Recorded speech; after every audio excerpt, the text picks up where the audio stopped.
Eso pasa cuando nosotros nos hacemos cristianos. Cuando nosotros somos bautizados, el Espíritu Santo llega a nosotros. Entonces, la persona que no es cristiana, que está estudiando la Biblia, esa es la invitación que nosotros les estamos haciendo. Por eso les insistimos tanto, para que un día ustedes puedan tener el Espíritu Santo habitando en sus cuerpos, en sus corazones.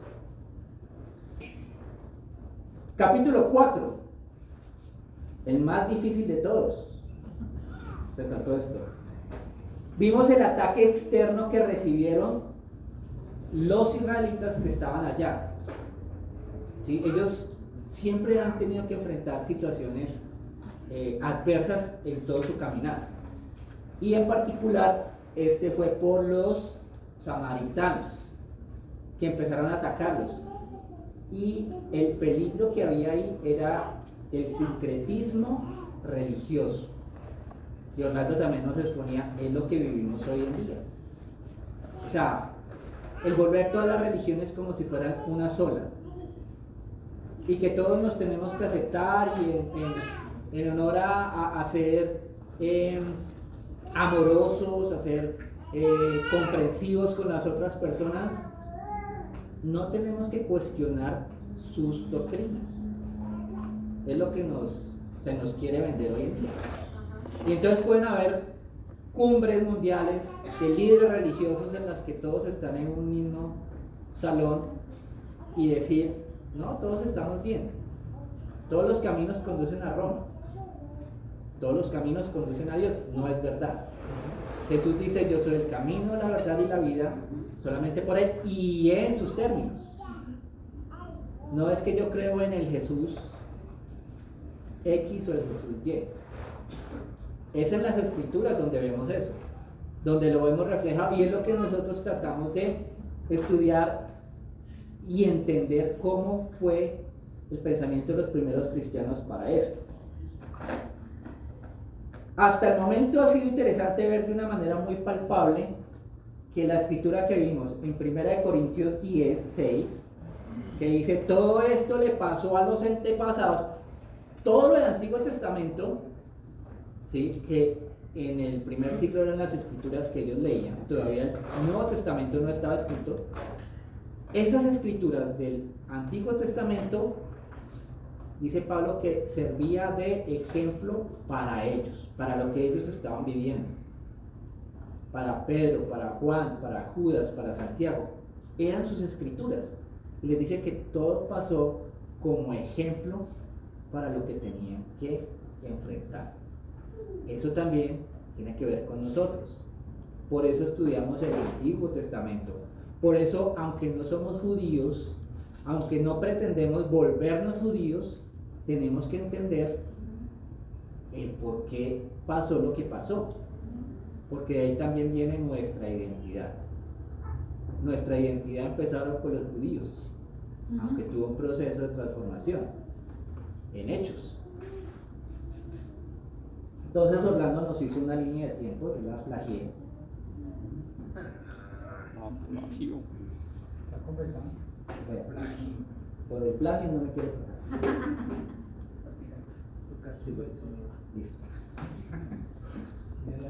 Entonces nos hablaba de los 4 reyes que pasaron en un largo periodo de tiempo. En el capítulo anterior o sea, empieza a hablar durante mucho tiempo de todos estos reyes, ¿cierto? Entonces, Ciro fue el que dio el edicto, ¿cierto? Después lo sucedió Cambises, que reinó solamente 8 años, no duró nada. Lo sucedió Darío. Durante el tiempo de Darío, que es lo que vamos a estudiar el día de hoy, hubo un gobernador que se llamaba Tatnai, que gobernaba al otro lado del río Éufrates. Ahorita vamos a ver un mapa. Durante este periodo de tiempo, profetizó o ejerció su actividad profética Ageo y Zacarías, y lo realizaron en Jerusalén y Judá, ¿sí? Ese era el espacio de tiempo. Ageo profetizó solamente durante 5 meses. En 5 meses se le cumplió el contrato y ya no se volvió a saber más. ¿cierto? Sirvió un periodo de tiempo corto, pero efectivo, como lo vamos a ver. Zacarías, 2 años y 1 mes fue su actividad profética, ¿sí? Eso pasó en este tiempo. Y más adelante pues vienen los otros 2 reyes, Jerjes y Artajerjes, que lo relacionamos con otro de los libros que vamos a estudiar en esta serie. Los personajes que vamos a ver y que ustedes van a identificar a lo largo de los textos, algunos ya los hemos podido nombrar, está Ageo, que es profeta, Zacarías, que es también profeta. Son 2 libros que también vamos a estudiar porque se relacionan con estas historias.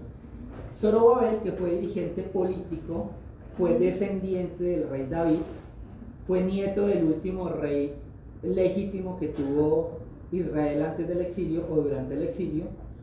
El otro personaje es Jesúa, dirigente religioso, era un escriba. En algunas versiones o traducciones le dicen Josué, ¿sí? Algo curioso que yo encontré, que son las mismas iniciales sin las vocales para la palabra Jesús, Yeshua. Y Tanai, que era el gobernador persa que ya les había nombrado. Esos son los personajes que vamos a ver. Otra vez.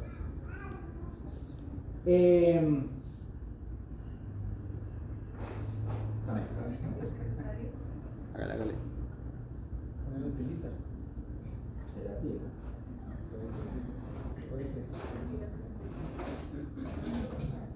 Nada. Ahí. No. Alguien tiene un marcador y hago el marcador. Te la paso. Ya, listo.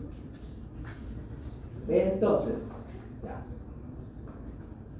Cuando Babilonia fue conquistado por Persia, Muy grande. ellos instituyeron ciudades o zonas de que ellos tenían el control. Se llamaban sátrapas, ¿cierto? Eran, por ejemplo, acá está uno, Nínive, Babilonia. Todos estos fue el control que tenía Persia en este momento, después de derrotar a Babilonia. Acá dice más allá del río Éufrates, y estaba en la zona de influencia de Jerusalén y Judá. De acá era Tanai, era el líder religioso, ¿cierto? Entonces cuando dice que era al otro lado del río, pues las palabras en hebreo, pues ustedes saben que significan a veces como, o da de una manera gráfica su significado. Literalmente era al otro lado del río, era el nombre que se le daba, era más como un título que se le dio a este hombre, a este gobernador persa. Acuérdense que es de Persia, no era judío.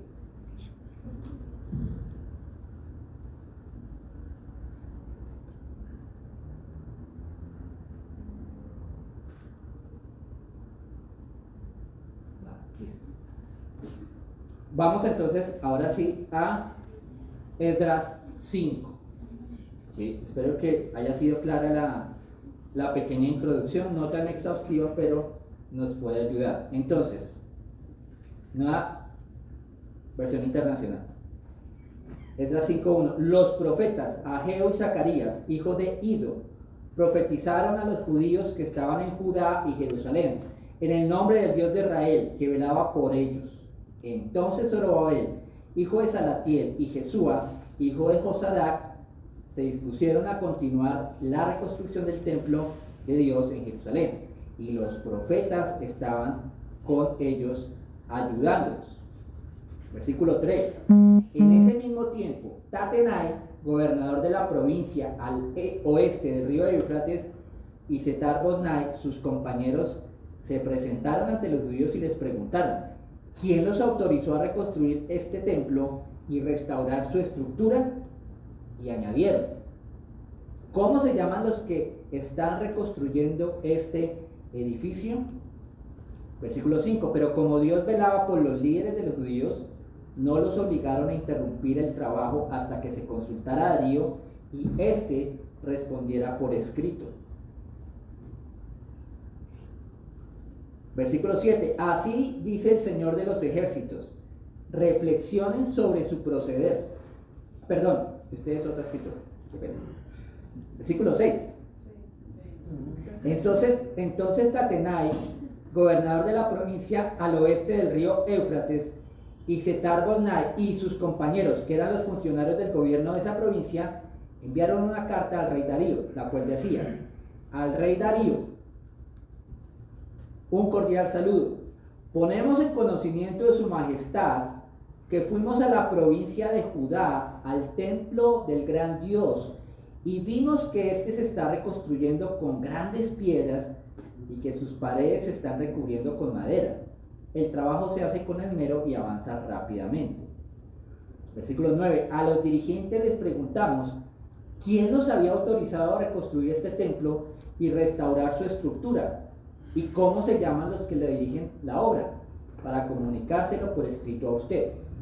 Ellos nos respondieron: somos siervos del Dios del cielo y de la tierra, y estamos reconstruyendo el templo que fue edificado y terminado hace ya mucho tiempo por un gran rey de Israel.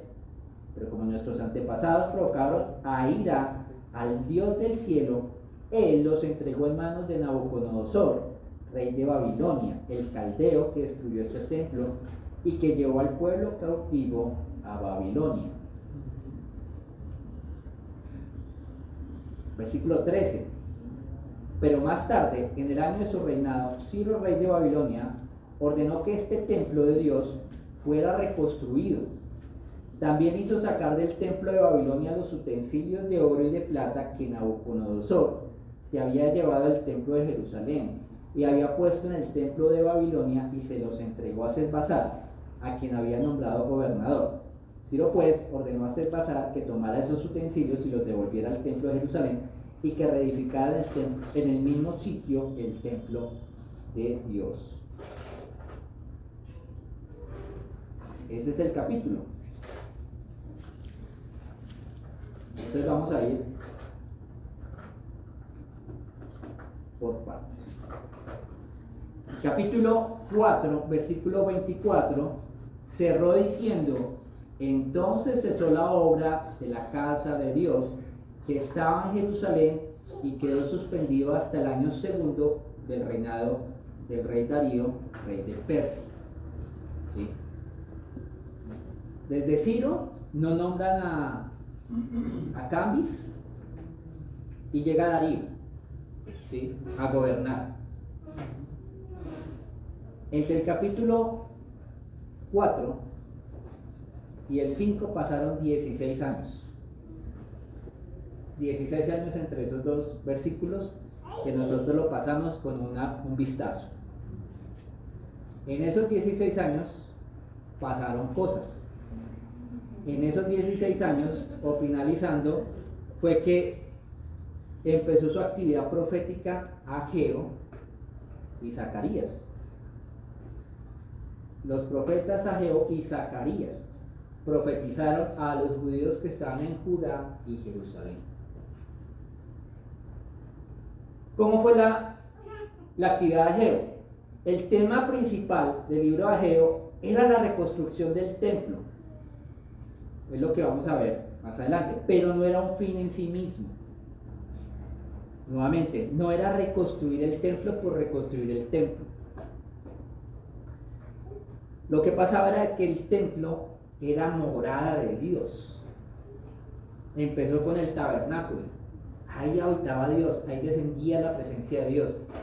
Cuando Salomón, cuando David decide construir una casa para el Dios, porque él decía: yo tengo palacios, yo tengo comodidades, y mi Dios está en una tienda de campaña,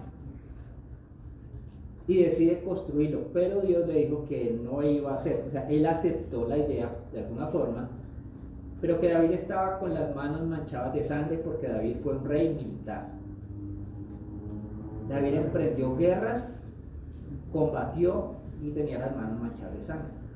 El que iba a hacer esa actividad, esa obra, fue Salomón. ¿Sí? Él empezó eso, pero la idea de los judíos se mantenía. Ahí habitaba Dios. Cuando fueron invadidos por Babilonia, cuando el templo fue destruido, y dice que fue destruido hasta los cimientos, una vez que estábamos hablando del tema con un hermano que es ingeniero civil, decía que a él le parecía muy curioso el tema porque cuando hay destrucción los cimientos los dejan. Se llevaron completamente todo, o sea, las bases las destruyeron. Y eso para los israelitas fue: Dios ya no está acá, Dios ya no habita entre nosotros. Entonces, volver a considerar la reconstrucción del templo significaba que era una invitación a que Dios volviera a estar en medio de ellos. Era su imaginario. Nosotros hoy en día podemos entender: Dios no habita en templos, como lo mencionan en Hechos. No necesitamos realmente un lugar físico en el que Dios se manifieste. Dios está en nosotros. Está cuando nosotros nos reunimos, ahí está Dios. O sea, un edificio no puede contener a Dios, por muy majestuoso que sea. Pero para ellos en ese momento era lo que pensaban. Entonces, el libro de Ageo tiene un tono de reprensión, además por la indiferencia del pueblo. ¿Por qué?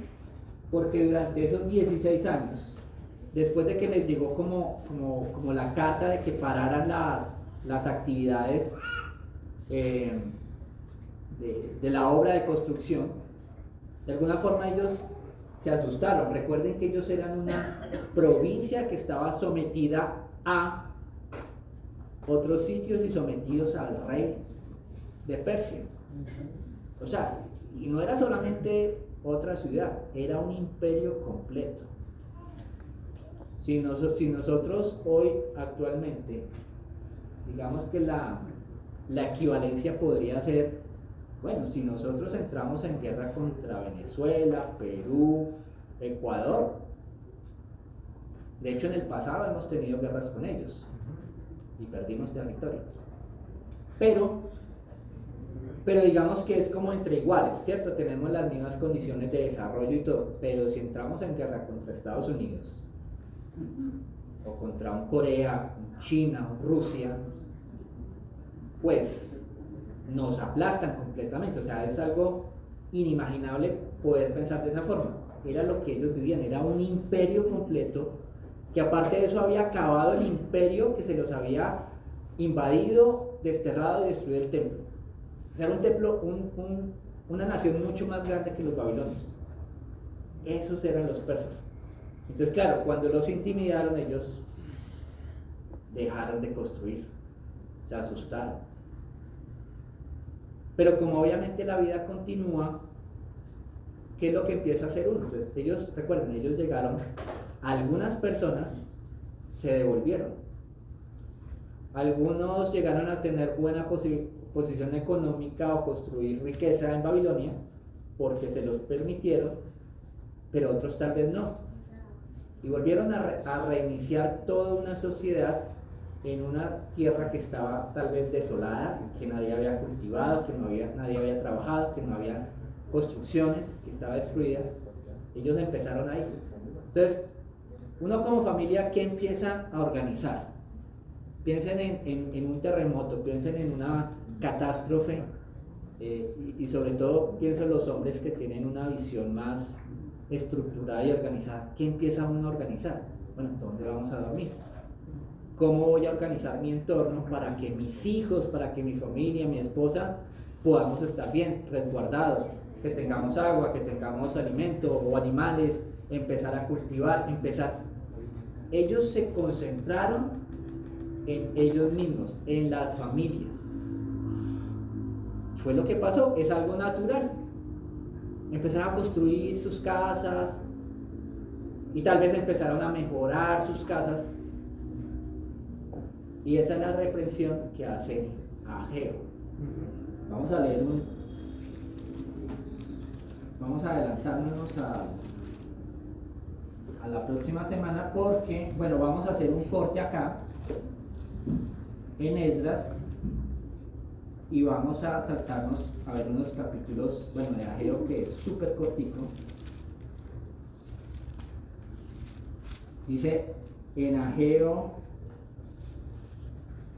1:1, en el año segundo del rey Darío, en el mes sexto, el primer día del mes, vino palabra de Jehová por medio del profeta Ageo a Zorobabel, hijo de Salatiel, gobernador de Judá, y a Josué, acá lo nombra Josué, o es Josuá, hijo de Josadac, sumo sacerdote, diciendo: así ha hablado Jehová de los ejércitos, diciendo: este pueblo dice, no ha llegado aún el tiempo de que la casa de Jehová sea reedificada. Entonces vino palabra de Jehová por medio del profeta Ageo, diciendo: es para vosotros tiempo, para vosotros de habitar en vuestras casas artesonadas, y esta casa está desierta. O sea, la casa de Dios, el templo, estaba desierto. Pues así ha dicho Jehová de los ejércitos: meditad bien sobre vuestros caminos. Sembráis mucho, recogéis poco, coméis y no os saciáis, bebéis y no os quedáis satisfechos, os vestís y no calentáis, y el que trabaja un jornal recibe su jornal en saco roto. Así ha dicho Jehová de los ejércitos: meditad sobre vuestros caminos, subid al monte y traed madera y reedificad la casa, y pondré en ella mi voluntad y seré glorificado, ha dicho Jehová. Así empieza Ageo. Y los está reprendiendo porque efectivamente ellos descuidaron la reconstrucción del templo. Se asustaron, ¿sí? Y no siguieron. Y empezaron a decorar sus casas y tal vez lo que respondieron no es hora todavía de reconstruir. Tal vez pudiera pensar, no, tan espirituales, si lo tienen, si están pensando en eso, pero consideran que todavía no es prudente hacer. Y fueron reprendidos. Y el otro que empezó a hacer actividad profética fue Zacarías, que recuerden era sacerdote. Zacarías, el nombre es Yahweh recuerda, ¿sí? Es lo que significa Zacarías, o Dios recuerda. Y es un nombre muy particular para esta situación que estaban viviendo. ¿Por qué? Porque por medio de Zacarías Dios les iba a recordar promesas a futuro. Zacarías se enfoca en el arrepentimiento y la reafirmación de bendiciones futuras. Zacarías estaba llamando a los judíos a que se arrepintieran, a que no volvieran a hacer lo mismo que hicieron sus antepasados, sus padres, y le apunta hacia el futuro. Porque cuando reconstruyen el templo no solamente es algo para el presente de ellos, sino apunta al futuro. ¿Por qué? Porque el Mesías un día va a volver al templo. Se dice que Zacarías es el Apocalipsis del Antiguo Testamento. Esta profecía de estos dos personajes dice que profetizaron en el nombre del Dios de Israel que velaba por ellos. O sea, creo que nosotros debemos entender que esa es la firma de todas las profecías. Son hechas en el nombre de Dios. No es por iniciativa de los profetas, de los hombres, de los dirigentes. Es por orden de Dios que ellos lo hacían.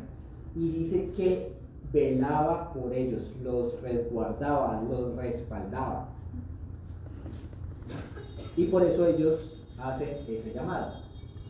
Como consecuencia de la profecía, del llamado al arrepentimiento, de la exhortación que estos dos profetas tuvieron en esa región, dice, Zorobabel y Jesúa se dispusieron a continuar la reconstrucción del templo de Dios en Jerusalén. O sea, fue necesario ese jaloncito de orejas para que ellos reaccionaran. Oiga, sí. Y son estos dos personajes que los nombraron en el capítulo 4, ¿recuerdan? Que cuando fueron presionados para que los samaritanos también participaran en la reconstrucción del templo. Ellos se pararon en la raya y dijeron: no, ustedes no tienen parte con nosotros, ustedes no van a participar en esto.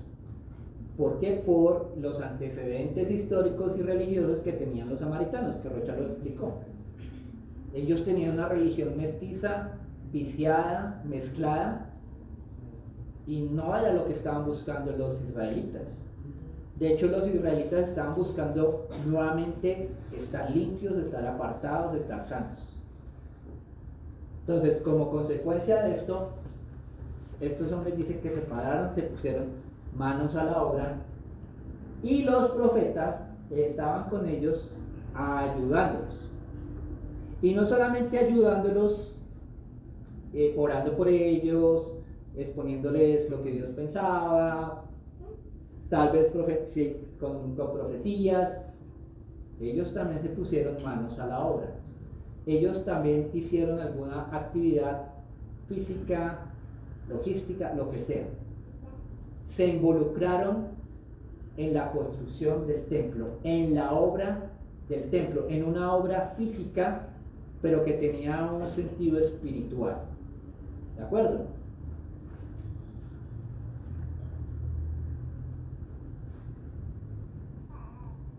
Again, nuevamente. Esdras 3.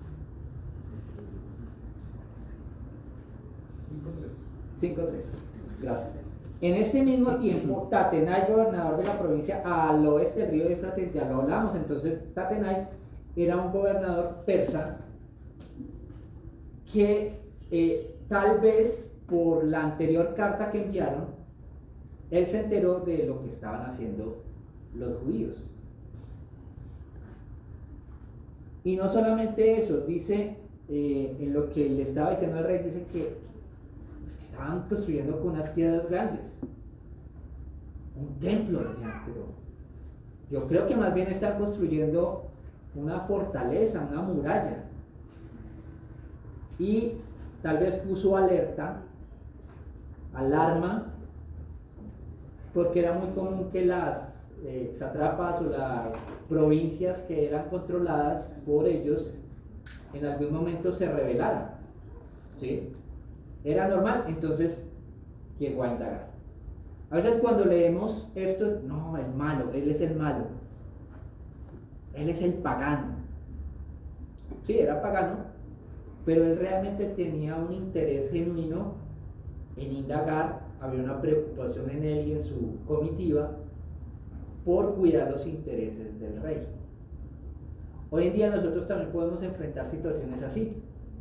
Gente que no es creyente, pero que tal vez tiene pensamientos legítimos sobre cosas, por decir algo, que nos prohíban hacer protestas o marchar, cosas así. Entonces, no, porque daña la ciudad. Uno puede decir: no, son los malos, el gobierno es el malo. No, hay veces que hay cosas legítimas. No se ponen en contra del cristianismo simplemente porque sí, sino porque es la costumbre, lo que esta sociedad nos está mostrando como normal. Para ellos eso era normal. Y llegó Tatenai a la región, llegó a la comitiva. Llegó una comitiva del gobierno persa, y los israelitas que estaban construyendo, haciendo las obras de construcción, tal vez los vieron llegar. ¿Sí? ¿Y a quién fueron a consultar? O sea, ellos no llegaron ni al primero que vieron: oiga, ¿usted qué está haciendo ahí? Y yo creo que si lo hace el otro se asusta, ¿no? Una comitiva, yo soy un campesino, No, fueron directamente a buscar a los dirigentes.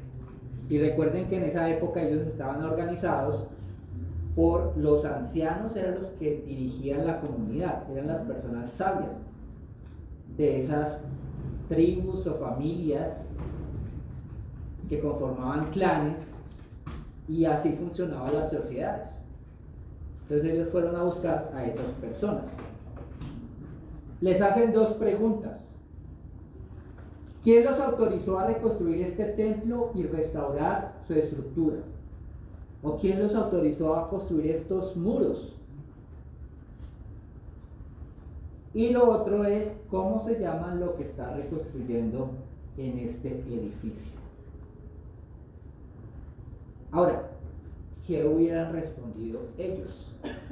¿O qué hubiera respondido el campesino, el esclavo que tal vez estaba también ayudando? ¿Quién me ordenó a mí reconstruir esto? ¿Fue Zorobabel? ¿Fue Ciro? ¿Quién?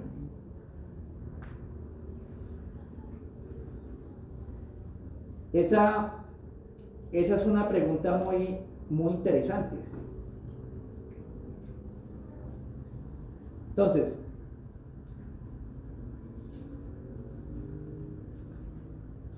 todo inicia con Ciro, que fue lo que vimos al principio. Esdras 1, voy a leerles acá. En el primer año de Ciro, rey de Persia, para que se cumpliese la palabra de Jehová por boca de Jeremías, despertó Jehová el espíritu de Ciro, rey de Persia, el cual hizo pregonar de palabra y también por escrito por todo su reino, diciendo: así ha dicho Ciro, rey de Persia: Jehová, el Dios de los cielos, me ha dado todos los reinos de la tierra y me ha mandado para que edifique casa en Jerusalén, que está en Judá. Ciro fue el que dio la orden, ¿verdad? Para nosotros, tal vez. Para ellos, no. El que dio la orden fue Dios. Dios, por medio del profeta Jeremías, les dijo que ellos iban a volver y que iban a construir el templo. Dios solamente dice en el original hebreo, dice que Dios movió el espíritu de Ciro, porque acuérdense que Ciro era un rey pagano, no tenía absolutamente ningún interés, no le importaba, pero Dios usó su estrategia política y social, que era congraciarse con las comunidades que ellos habían invadido y les permitían ciertas libertades.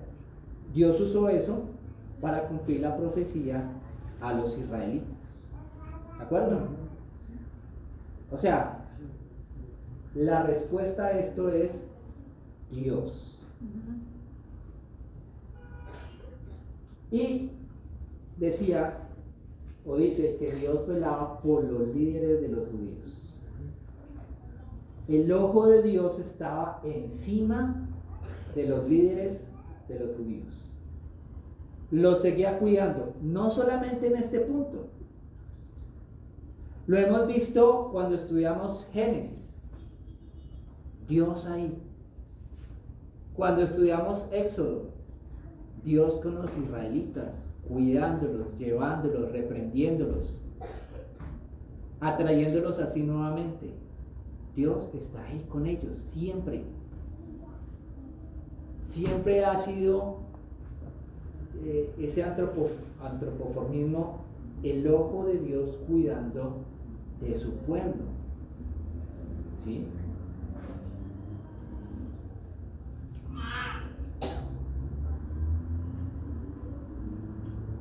Entonces, dice que, o la estrategia de alguna forma, que ellos, los líderes, utilizaron fue como: vayan y consulte al rey.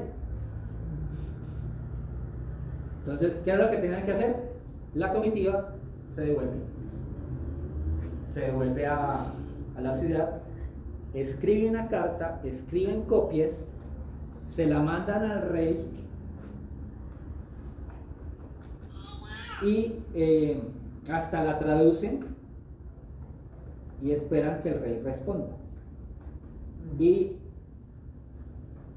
es obvio que allá no había red de Claro ni de cualquier operador, tocaba a pie, ahí digo, les tocaba a pie, a caballo, esperaban que pasaran los días, los meses, para que las cosas sucedieran.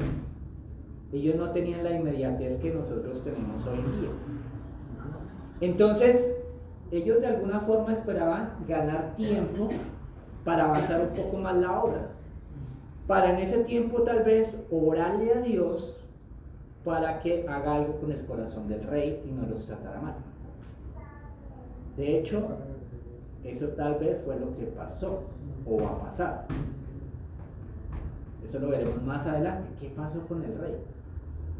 Pero ellos intentaron hacerlo de esa forma y Dios efectivamente les dio el tiempo. No era obligación del séquito aceptar esa negociación. Mira que lo que pasó en la anterior comitiva, con la carta que mandaron, ellos sí pararon la construcción del templo. ¿Sí?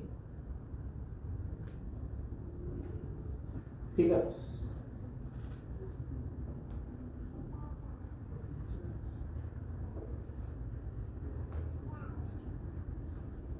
Entonces, acá la que les decía, ¿quién los autorizó a reconstruir este templo? En Ageo dice, después de lo que les leí, así dice el Señor de los ejércitos, reflexionen sobre su proceder, vayan ustedes al monte, traigan madera y reconstruyan mi casa. Yo veré su reconstrucción con gusto y manifestaré mi gloria, dice el Señor. ¿Sí? Empezó con Ciro, el cumplimiento de una profecía, pero nuevamente por la profecía de Ageo los insta, los exhorta a que qué pasó con la construcción. O sea, no era una iniciativa humana. Siguiente. Entonces Tatenai, gobernador de la provincia al oeste del río Éufrates, y Setar-Boznai, sus compañeros, o sea, el secretario y otros funcionarios del gobierno de esta provincia, enviaron una carta al rey Darío, la cual decía: al rey Darío un cordial saludo. Ponemos en conocimiento de su majestad que fuimos a la provincia de Judá, al templo del gran Dios. Y nuevamente podemos decir: oh, no, tan espirituales estos persas.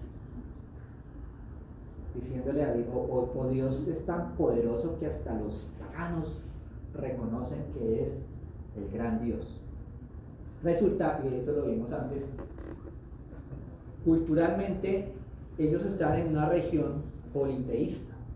¿Sí? Y si vieron, se acuerdan del mapa, todas las ciudades o satrapas que tenían ellos, ¿sí? Los persas. Y no solamente eso, sino más al norte habían otras naciones, otros imperios, otros reinos. Ellos tenían dioses nacionales, que eran los que definía el rey o el estado. Tenían dioses locales de regiones particulares y tenían sus dioses familiares. Entonces la costumbre era que cuando una persona o una familia se cambiaba de ciudad o de país, adoptaba la religión del lugar a donde llegaba. Algo muy similar, un ejemplo muy burdo, pero lo que pasa con el fútbol. Cuando yo me mudo a, no sé, a México, y si a mí me gusta el fútbol, automáticamente adopto un equipo de allá. Los Chivas, las Pumas, no sé.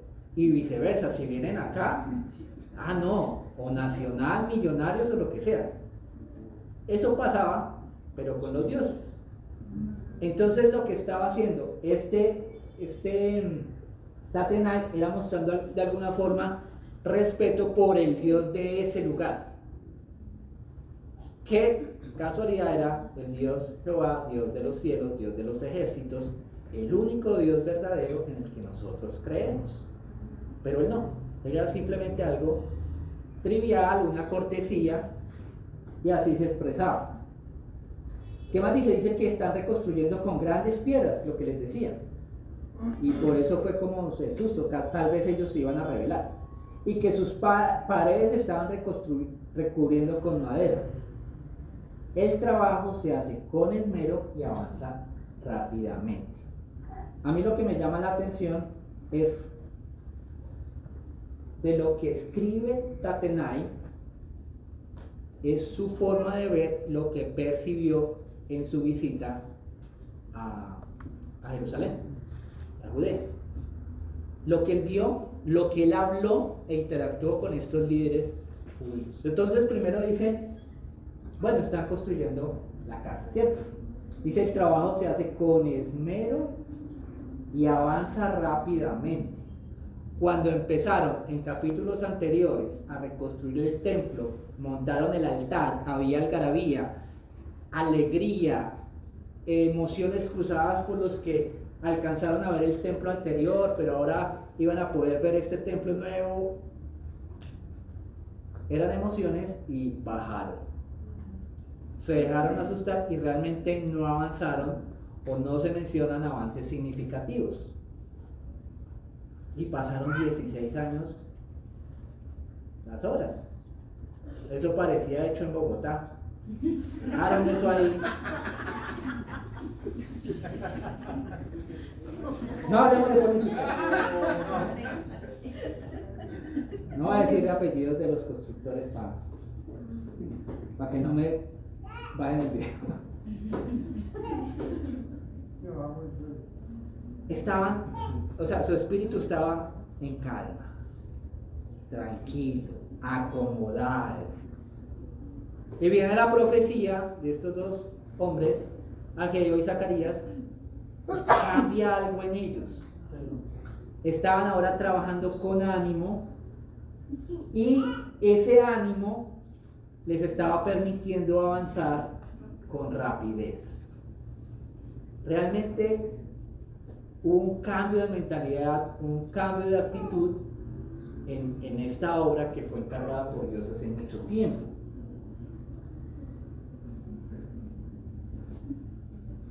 Dice, más adelante, siguiente. Uy, cambió rápido. Vamos mejorando, veas. Eso fue por la profecía de Ageo. Dice, a los dirigentes. Ellos se dirigieron a los dirigentes del pueblo, Zorobabel y Jesúa. Eran las personas visibles en la comunidad, aunque no significaba que todo lo estaban haciendo ellos solos. Recuerdan que vimos que en la obra empezaron a trabajar los cantores, los porteros, los esclavos. Había mucha gente trabajando en la reconstrucción del templo. Una obra así no puede ser de unas cuantas personas. Se necesita de toda la comunidad. Se necesita, como dice en otra parte de la escritura, cuando ellos fueron a Jerusalén para empezar a celebrar las fiestas, dice que fueron a Jerusalén como un solo hombre. Era como un cuerpo, como una sola persona. Si se les ocurre compararlo con algo, a mí se me ocurre la iglesia. Somos un cuerpo completo, algunos dirigen, pero todos estamos sometidos a una cabeza. Y deberíamos funcionar así. Él está contando al rey que ellos preguntaron quién los había autorizado y quiénes se llaman los que dirigen la obra. Versículo 11 dice, y ellos nos respondieron. Eso fue lo que ellos escucharon de los judíos. No es convicción de Tattenay.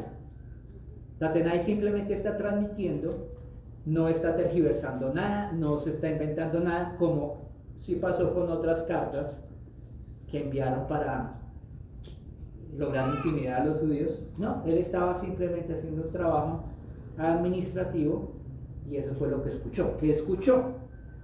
Somos siervos del Dios del cielo y de la tierra.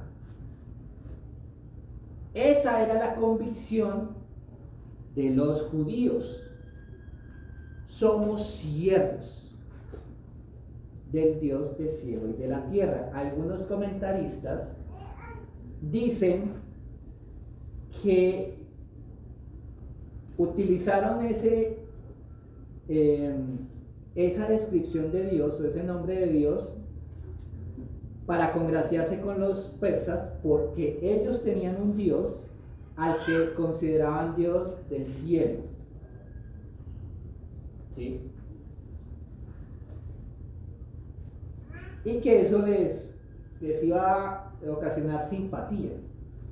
Yo creo que no lo hicieron tanto por una estrategia política como realmente si era una convicción en ellos. Y ahora lo vamos a ver. Y dice que estamos reconstruyendo el templo que fue edificado y terminado hace ya mucho tiempo por un gran rey, que fue Salomón. Eso les respondieron cuando les preguntaron. Pero no solamente eso, dice, pero como nuestros antepasados provocaron a ir a Dios, nuestros antepasados hicieron enojar a Dios. ¿Cómo? Rebelándose, pecando, prostituyéndose con ídolos. Y ellos lo reconocían. Al Dios del cielo, Él los entregó en manos de Nabucodonosor, rey de Babilonia, el caldeo, que destruyó este templo y que llevó al pueblo cautivo a Babilonia.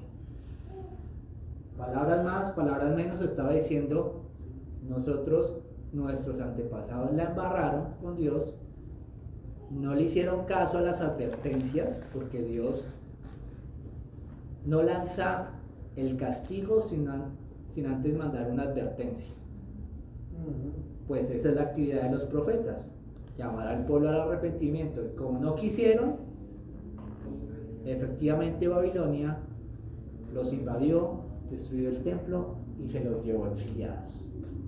Y prácticamente casi que acaba con la identidad del pueblo de Israel.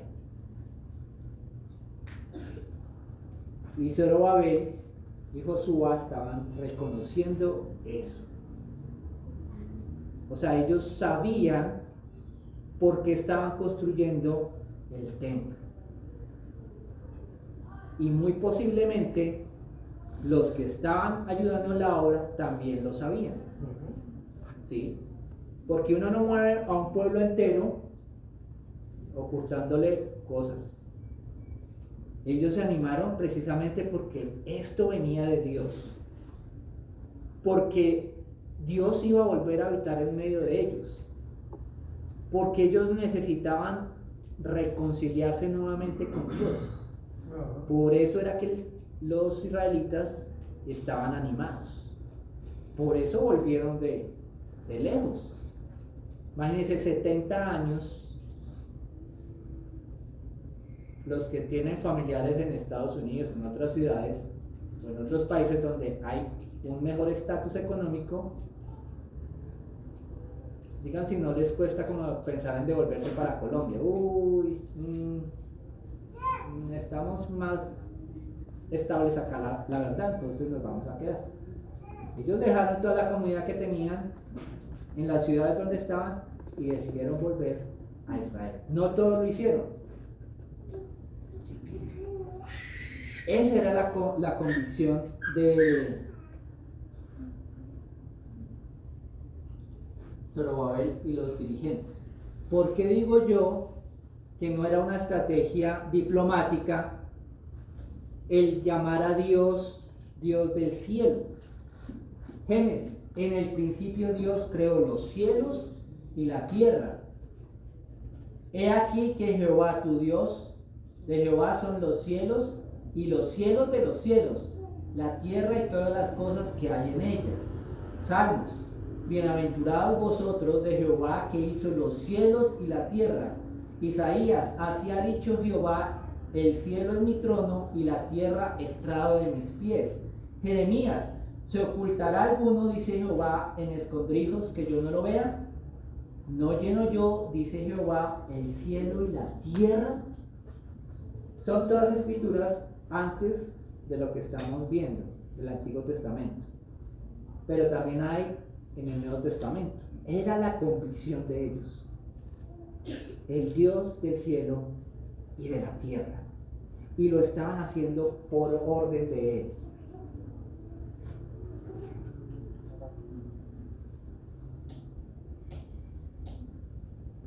Después sigue. Pero más tarde, en el primer año de su reinado, Ciro, rey de Babilonia, ordenó que ese templo de Dios fuera reconstruido. Lo que ya vimos. También hizo sacar el templo de Babilonia, los utensilios de oro, de plata. Nabucodonosor se había llevado el templo de Jerusalén. Eso lo acostumbraban a hacer, pues invadían, destruían y se sacaban lo que había de valor. Y en el versículo 15 dice que ellos reedificaban en el mismo sitio del templo de Dios. No había opción de empezar la obra en otro sitio. Tenía que ser ahí porque fue el sitio que Dios escogió. Las cosas se hacen a la manera de Dios. Esta respuesta obviamente tiene un fundamento histórico. Zorobabel estaba contando lo que le había pasado a Israel y el por qué estaban ahí. Pero más allá de eso, tenía un fundamento teológico. O sea, él en su respuesta estaba convencido de que lo que le había pasado al pueblo era por su maldad, por su pecado, que fueron castigados. Él lo estaba reconociendo.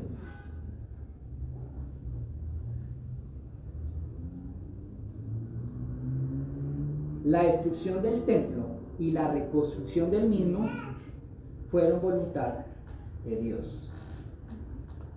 Dios simplemente utilizó a Babilonia para hacer cumplir su voluntad.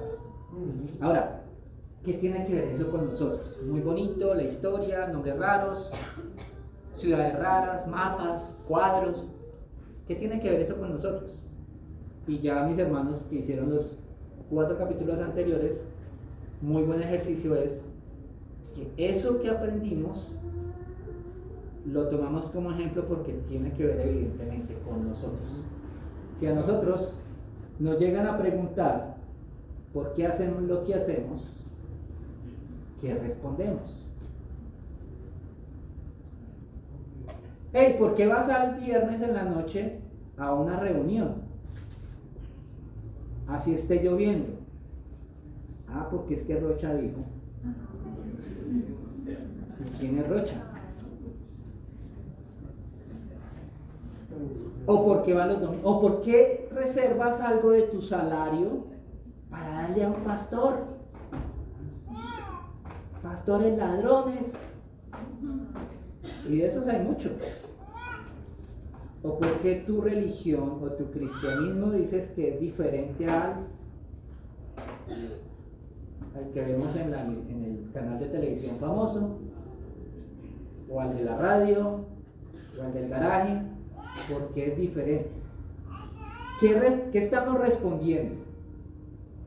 O piensen si estamos preparados para esas preguntas que nos confrontan. ¿Estamos preparados para responder? ¿O nos asustamos y decimos, le voy a presentar a un amigo, lo invito a que hable con un amigo que él sí le responde? Nosotros, ¿cuál es nuestra convicción? ¿Por qué hacemos lo que hacemos? ¿Por qué nos levantamos a las 4 de la mañana a veces a orar? ¿O por qué ayunamos? ¿Por qué? ¿Por qué no hay mujeres acá arriba predicando? ¿O por qué no aceptamos comunidad LGTBI acá para que cante, para que dirija, para que sigan su forma de vida, pero haciendo parte de la comunidad? ¿Por qué no vemos eso acá? Son convicciones. Zorobabel, Jesúa y los dirigentes del pueblo de Israel tenían fuerte convicción de que lo que estaban haciendo venía de Dios. Y ellos fueron cuando volvieron a reiniciar los sacrificios, a celebrar las fiestas, ellos estaban poniendo en práctica la Torá, estaban poniendo en práctica las escrituras que ellos usaban. No se estaban inventando nada. Era lo que Dios les había dejado a ellos para que vivieran. Nosotros tenemos el libro un poco más completo, porque a nosotros nos hablan del nuevo pacto, nos hablan de lo que cambió, a lo que no estamos sometidos, pero estamos preparados para responder. ¿Tenemos fuerte convicción en eso?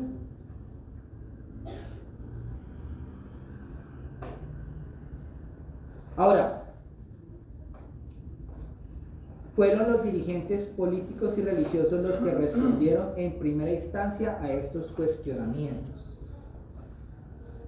Y es a nosotros, los que somos cabezas visibles, a los que nos van a preguntar en primera instancia. A nosotros nos van a venir con los ataques, a nosotros nos van a cuestionar, van a indagar en nuestras vidas y tenemos que estar preparados. Por eso acá no solamente es hablar bonito, tener buena presencia.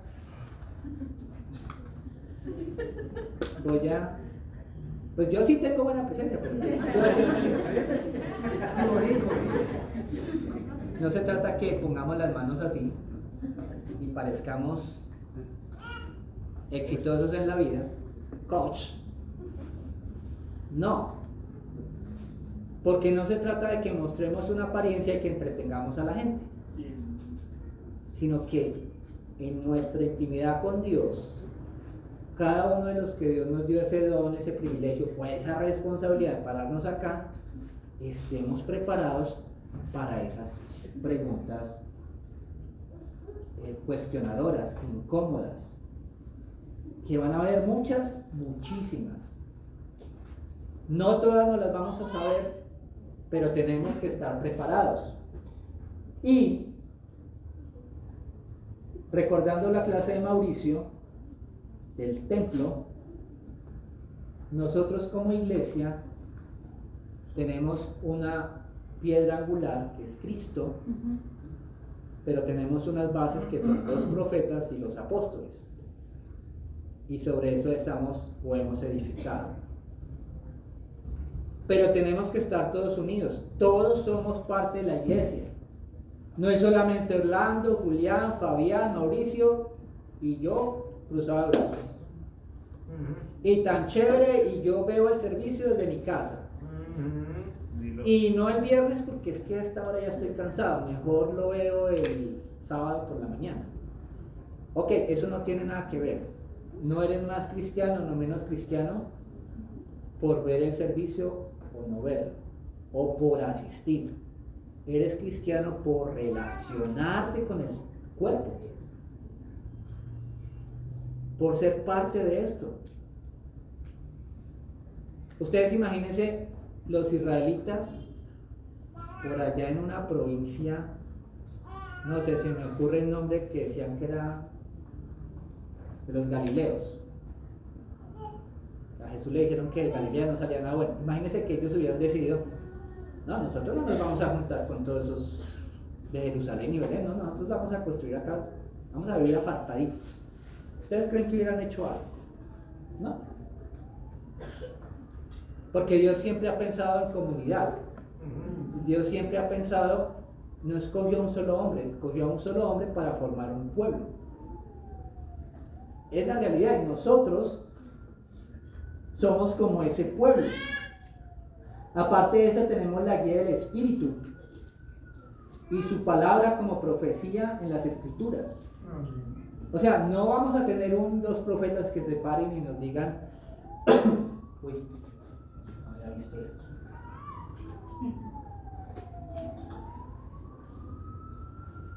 Dios me dijo que hiciéramos tal cosa. No, ya lo tenemos acá. Acá tenemos cómo funciona la iglesia, cómo se debería organizar. Así es. Y tenemos la guía del Espíritu. Y tenemos hombres que proclaman esas palabras, así como fueron estos profetas, que nos ayudan a darnos cuenta de nuestro pecado, dirigentes que nos ayudan a estructurar la comunidad, y somos pueblo, somos comunidad. Eso es lo que hacemos nosotros los que nos paramos acá al frente. O incluso así no nos paremos, los que están en charlas bíblicas. Son personas, o somos personas, que queremos servir a Dios, queremos servirlos a ustedes, queremos amarlos y nos dedicamos tiempo para estudiar, para preparar una clase, para hacer una llamada, para hacer un acompañamiento, para estudiar la Biblia, para todo lo que hacemos, pero no lo podemos hacer solos. No se puede. Necesitamos de todos. Pero vuelvo y digo, no se trata de que hagamos cosas porque sí, porque Fabián dijo, porque Rocha dijo, porque es que... No, ¿cuál es tu convicción? ¿Cuál es tu convicción frente al servicio? ¿Cuál es tu convicción frente a dar la ofrenda? Frente a ayunar, frente a estudiar la Biblia con otras personas. ¿Cuál es tu convicción en cuanto al noviazgo, al matrimonio? ¿Por qué? Porque las personas que nos visitan y que invitamos van a preguntar eso. Nos van a preguntar por qué hacemos lo que hacemos. Ustedes porque son diferentes. Oiga, ¿usted por qué no morbosea a las mujeres? Porque hablaba Rocha en el servicio. ¿Usted por qué no lo hace? Algunos se van a burlar, sí. Pero otros se van a quedar pensando. Otros se van a acercar a preguntarnos por qué lo hacemos.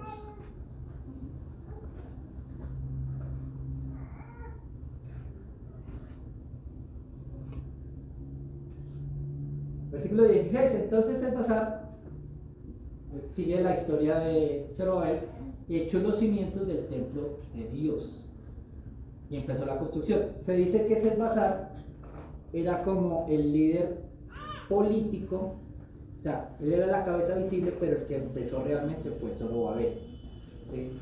Por eso esa discrepancia. Y Tatenay dijo, investigue los archivos donde están las crónicas de los reyes. Él tal vez pensaba, lo que me dijo este Zorobabel no es verdad, no vamos a encontrar nada, pero vamos a hacer el ejercicio. ¿Y ustedes qué creen que va a pasar? Los invitamos para que más adelante sepamos qué va a pasar, pero por lo pronto continuamos con Ageo. Bueno, esta es la... Otra vez recordarles qué es lo que estamos haciendo. Vamos acá. ¿Sí? Nos falta todo esto. ¿De acuerdo? ¿Tienen preguntas?